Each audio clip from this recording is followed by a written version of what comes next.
প্রচণ্ড গরমে Chakdah rail bridge পার হচ্ছি। প্রচণ্ড গরম, এখন এখানে লু বইছে। দেখতে পাচ্ছেন চাকদার সেই বিখ্যাত জাগ্রত কালী মন্দির, অসাধারণ।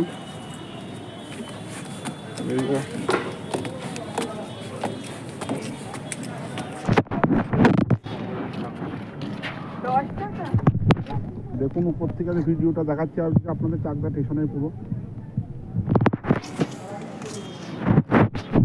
ট্রেন গন্ডগোল চলছে, এখন শিয়ালদায় কাজ চলছে। খুব জাগ্রত কালী মন্দিরটা। জীবনে প্রথম কর্মজীবন আমার এখান থেকে শুরু হয়, একটা প্রাইভেট কোম্পানি থেকে।